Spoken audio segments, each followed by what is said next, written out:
Hello and a warm welcome to the program. I'm Teniola Shiboale. Families of victims of the ill-fated Ethiopian airline crash are still mourning the death of their loved ones, and one family is suing the airplane maker Boeing. The relatives of Jackson Musoni, a Rwandan citizen, has filed a lawsuit against Boeing in a United States federal high court. They allege that Boeing's 737 MAX airliner had a design fault in its automated flight control system. The entire 737 MAX fleet was grounded following the crash, the second involving the 737 MAX in 5 months. However, Boeing is yet to respond to the action.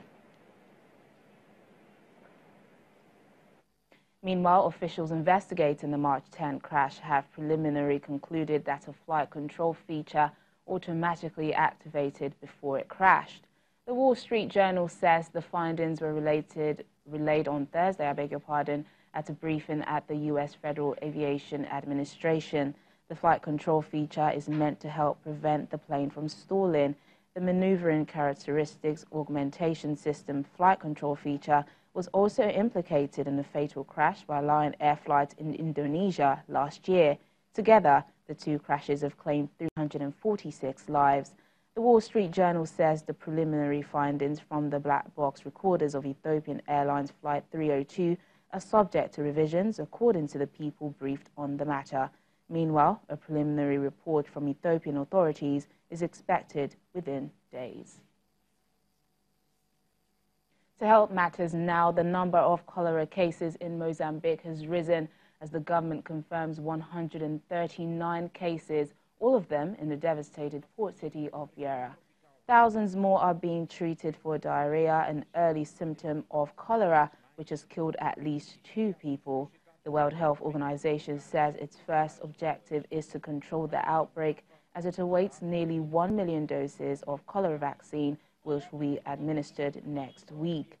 But the UN Children's Fund says there's little time to prevent the spread of diseases given prevailing conditions, which include contaminated stagnant water. Here is Mozambique's Land and Environment Minister, Celso Correa, speaking on the situation. So we will be vaccinating 800,000 people.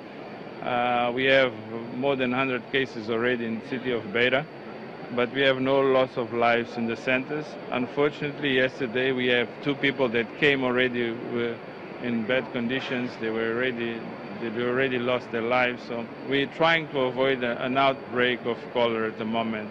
We expected this. We were prepared for this. We have doctors in place. So this is what we're doing at the moment. A major new study has found that 300,000 women around the world, almost all of them in developing countries, are dying every year as a result of having cesarean sections. Cesarean section, also known as C-section or cesarean delivery, is the use of surgery to deliver babies. A C-section is often necessary when a vaginal delivery would put the baby or mother at risk. The research, led by Queen Mary University in London, is believed to be the most comprehensive into the issue ever carried out. The researchers analyzed data from 12 million pregnancies and found that the risk of death from C-sections in developing countries was far higher than they'd expected. The common procedure is frequently used to save the lives of mothers and babies, but in many areas, especially sub-Saharan Africa, it's turning out to be fatal. Joining us now is a general practitioner, Dr. Bukola Asoro, to discuss this study. Thank you for joining us on Network Africa. Let me start by asking, how accurate would you say this study is, especially bringing it back home here in Nigeria? Thank you very much for having me. Apparently, this is a very recent study, and for the fact that it's coming from a very reputable institution in the UK, is definitely accurate. Well, the study finds that the risk of death from C-sections in developing countries is very high. Why do you think this is so? Yeah, C has been one of the most common operations done worldwide.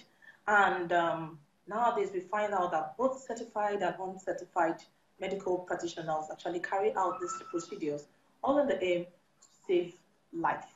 So the more common cause, what has resulted in this issue is actually number one due to poor attitudes towards the term CS itself. People have the stigmatization when it comes to CS. They feel like it's a death sentence or whatever. And also the decision to have surgery, especially emergency surgeries, are usually delayed when people don't want to have the surgery. And also religious beliefs. People have this Hebrew woman syndrome, believing that every woman should deliver, like the Hebrew woman should deliver, have a vaginal delivery. Also, finance has a lot to play. Most people cannot afford for this procedure. Also, there's delayed consent, whereby a woman cannot take the decision to have a surgery that's going to save her life and that of her unborn child. Also, access to good antenatal care. People usually don't have access to antenatal care. People are supposed to have good mother and fetal care throughout pregnancy by qualified practitioners, the gynecologist. Also, there's delay in antenatal registration. Most women don't want to register on time. They stay till their third trimester before they come to the hospital. And by the time they come, most of them have comorbidities that will result in further complications where they have to even have CS. Also, most women, majorly in the rural areas, they prefer to meet the traditional medical personnel who will give them more flexible and cheaper rates to undergo this procedure. Well, let's talk about in general. How can we ensure that less people are dying from complications related to childbirth? Yes, to prevent this, the government has a big role to play. Establishment of universal healthcare. Lagos State is actually doing a very good job now. I know they've introduced the Lagos State healthcare. Also, access to good antenatal care. And we should even stop stigmatization. Many mothers, many grandmothers believe that CS is a death sentence, believe that CS is not proper. Whereas when this procedure is carried out early enough, we could actually prevent further complication. And also, there's increased patient-doctor ratio. Whereas we have more patients than the doctors available in the country. Then public health education, but educating the illiterate, even the educated ones, still need further education as regards CS. Dr. Bukola Asoro, thank you for speaking to us on Network Africa today. It's my pleasure. Let's turn to politics now. Looks like Algerian citizens are not stopping their protest until their demands are met. Thousands of people are gathering in the capital for the 6th successive Friday of mass anti-government protest. The protest will be the first since President Abdulaziz Bouteflika lost the support of both the army and his own party.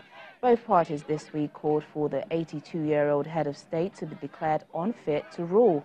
Some protesters have been camping outside the main post office, the city landmark that has been the epicenter of the demonstrations. They're calling for the departure of not just the president, but also an entire generation of Algerian political leaders, including those who would be in line to succeed him.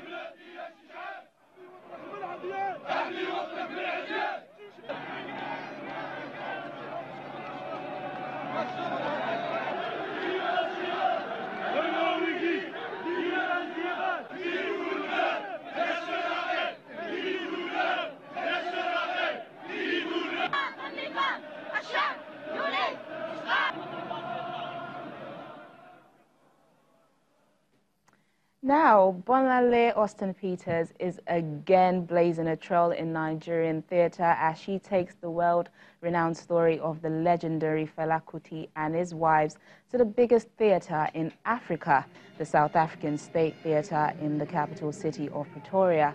The story of Fela and his Kalakuta Queens is a compelling one, while at the same time deeply moving and emotionally engaging. It travels through the honest and selfless love the icon had with his dancers, who left their homes to follow him, believing in his vision of building a better community through arts and music. The musical also explores the lives of these women who constituted an integral part of his band and gives a unique insight into the negotiation of gender and power relations at the Calcutta Republic, while also showcasing their unique fashion, dance and African identity.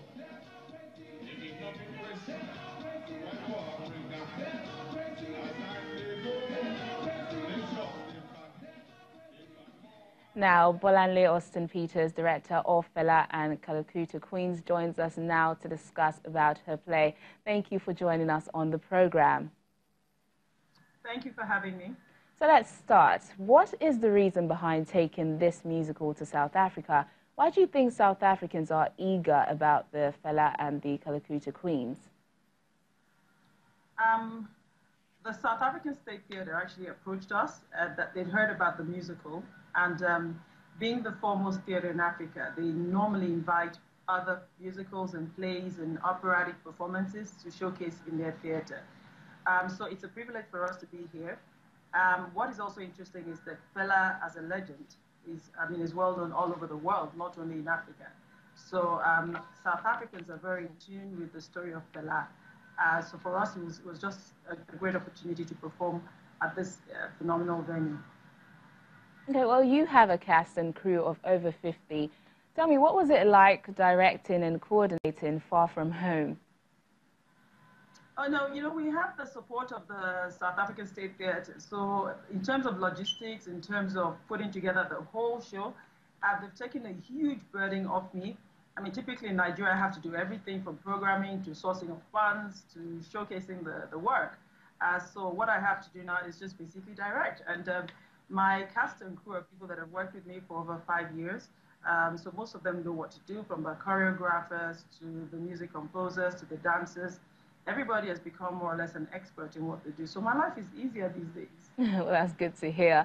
South Africa is the second biggest economy in Africa, but they have the biggest theatre in Africa in size and in support. What can Nigeria take away from this tour by a Nigerian theatre? I think the thing that we should start looking at is the possibility of us also reviving spaces that are dead in Nigeria, with the hope that we can do what they are doing here. I mean, I understand that this theatre alone has over 1,300 people that it employs, all youths. You can imagine if you had spaces like this all over Nigeria, I mean, what the impact that would have on unemployment for our youths, apart from the skills transfer.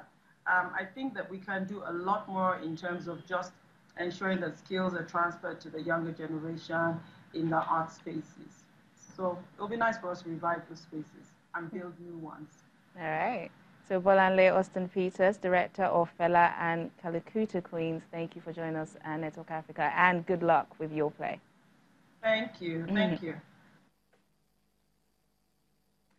You're watching Network Africa on Channels Television. Still ahead. Authorities in Malta arrest 5 people as part of their investigation into the hijacking by migrants of a ship which rescued them in the Mediterranean. Please stay with us.